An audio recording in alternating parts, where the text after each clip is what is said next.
그러면 이제 어떻게 읽으셨는지 제 생각에는 이제 무슨 큰 틀을 보면 처음에 이제 토끼 우화를 서론으로 놓고 두 번째는 뭐 상중하 이렇게 에, 나누어서 이제 소설을 썼어요.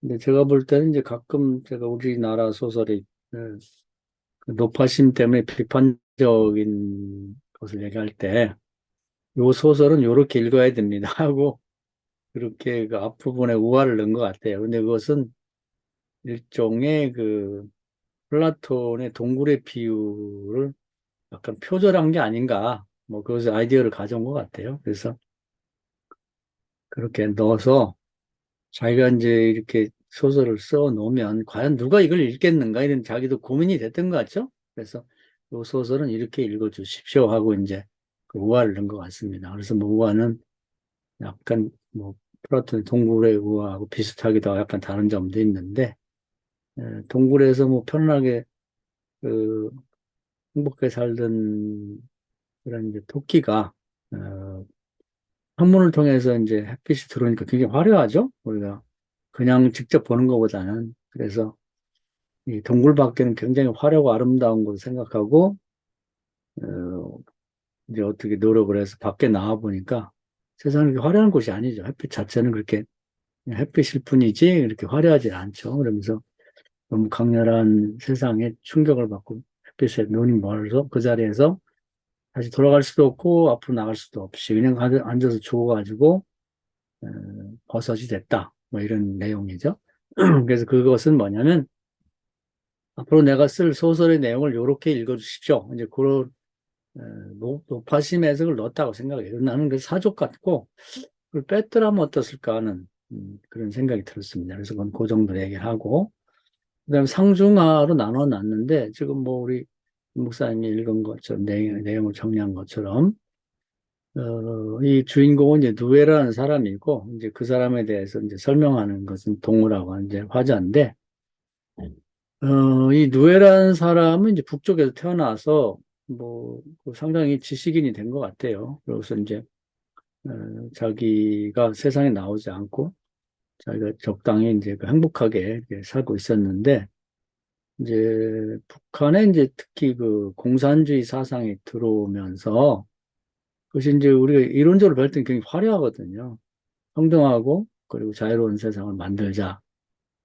그래서 이제 그런 사상을 의식화 교육을 받을 때는 마치 동굴에 앉아가지고 이제 밖의 세상을 상상하는 것 같은 그런 이제 화려한 세상을 꿈꿨는데 그래서 공산당에 가입해가지고 이제 남한도 해방하고 북한뿐 아니라 남한도 그런 세상을 만들자고 하는 큰 꿈을 갖고 이제 전쟁에 참여했는데 전쟁에 이제 참여하고 보니까 이건 뭐 다시 그뭐 수많은 참상을 경험하고 뭐 사람이 사람을 죽이는 걸 보면서 이제 계속 이 일을 계속 하기도 그렇고 또 옛날에 이런 사상에 물들고 세상을 변화시켜야겠다는 그런 꿈을 갖기 이전의 삶으로 돌아갈 수도 없는 거고 그런 거죠. 이제 군인이 된다는 그런 거예요. 그래서 할 수 없이 이제 계속 전진해 가다가 전쟁 포로가 돼서 이제 거제도 수용소에 딱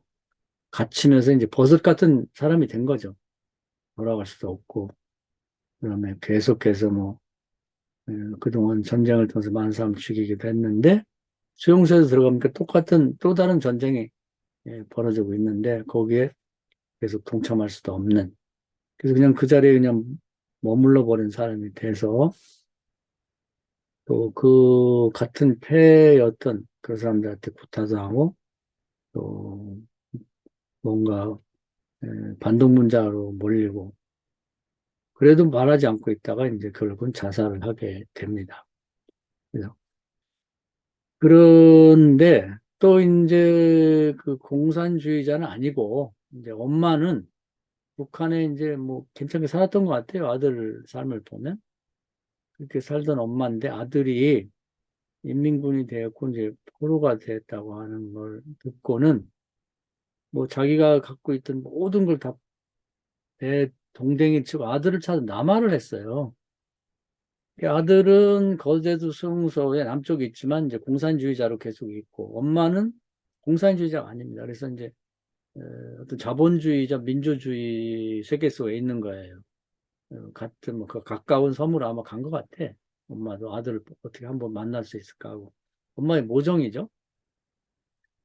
자본주의 세상으로 왔는데 자본주의 세상이라서 뭐 특별히 다른 건 없는 거죠. 그건 가난이라고 하는 또 다른 어떤 수용소 같은 곳에 갇혀서 거기서 그냥 그 자리에서 조금도 움직이지 못하고 이제 병들고 오직 아들을 한번 보고 죽어야겠다고 하는 염원 때문에 겨우 목숨을 유지하고 있는 상태가 됩니다. 그러니까 거리는 가까이 있는데 하나는 공산주의자로서 감옥에 갇혀 있는 거고 또 여기는 자본주의에 왔지만 에, 공산주의 아님에도 불구하고 가난이라고 하는 굴레에서 갇혀 있는 거죠. 그 병들 추구하고. 이 사람도 엄마도 결국 죽죠.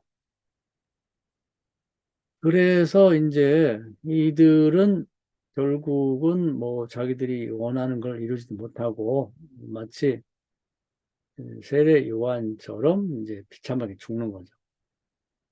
그러니까 이 살로메, 좀 헤로디아라고 하는 그런 아름다운 여인이 어떻게 보면은 이제 공산주의 사상이나 자유주의 사상 같은 것이 우리를 유혹하는 거나 마찬가지고 사람일 수도 있고 아니면은 그런 사상일 수도 있는 거죠.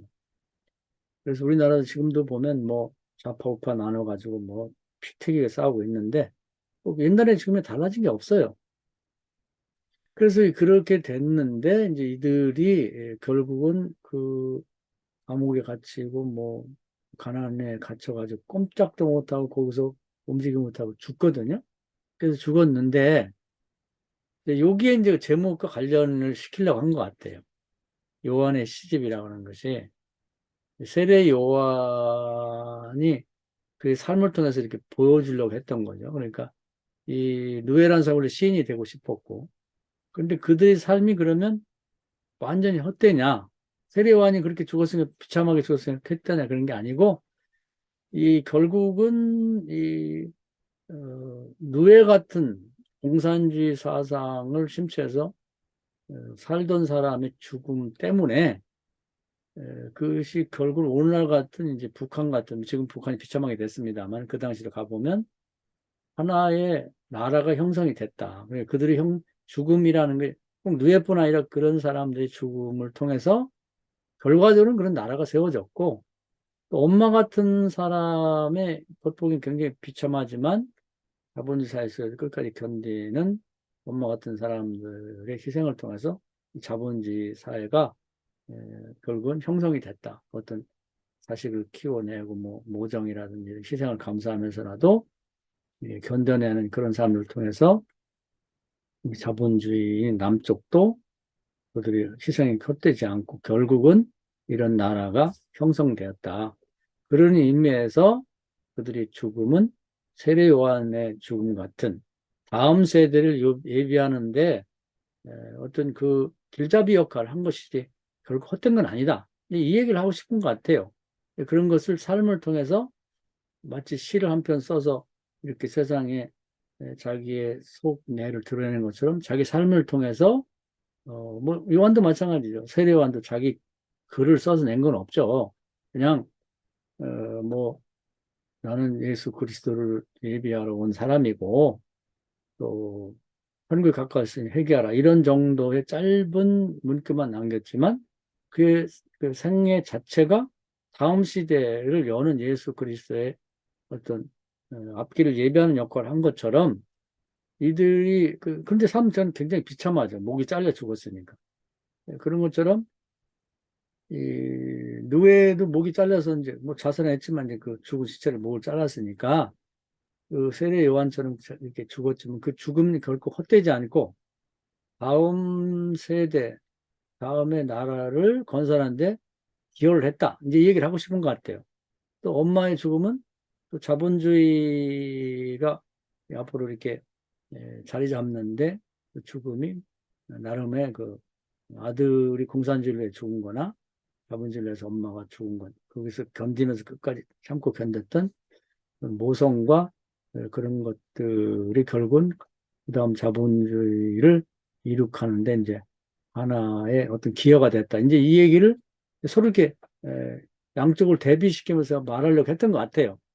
그런 과정에서 뭐 수없이 많은 그런 갈등이나 뭐 고민들은 많이 있었죠. 그럼에도 불구하고 결과적으로는 죽었는데 그런 죽음이 우리나라를 이렇게 건설하고 현재 우리나라가 되는데 결코 헛되지 않은 세례 요한의 죽음 같은 죽음이었다. 가치가 있다. 이 얘기를 하려고 하는 것 같습니다. 그래서 우리가 이제 그냥 자기의 안전한 삶에 그냥 불에 들어앉아 살면은 행복하긴 하겠지만 밖에 나오면 괴롭죠. 그러나 새로운 세상을 여는데 기여는 못한다. 나오면 그때부터 고생이고 고난이 힘들지만 그렇게 해서 희생하는 것들은 결코 헛되지 않고 누구 알아주지 않지만 다음 세상을 여는데 길잡이 역할을 하고 또 뭔가 기여를 하는 그런 역할을 한다 하는 것이죠. 그래서 나중에 가면 그런 사람들이 이제 후대에는 결국 알려지게 되고 마치 버섯처럼 그 자리에 죽은 자이지만 그들이 죽은 자리가 존경의 대상이 되고 뭐 어떤 경우 우상화도 되고 뭐 이렇게 될 수 있다 하는 것을 말해주고 있는 것 같습니다. 그래서 나름은 상당히 심오한 얘기를 하려고 하는 것 같은데 우리가 익숙하지 않은 그런 방식, 소설 쓰기 방식으로 썼기 때문에 좀 난해한 것처럼 보인다. 그러나 그 내용, 말하고자 하는 것은 이렇게, 복잡한 내용은 아니고 다 예쁘게 치고 나면 이제 그런 얘기를 하고 싶은 게 아닌가. 그렇게 저는 읽었습니다. 자, 그 정도 말씀드릴게요.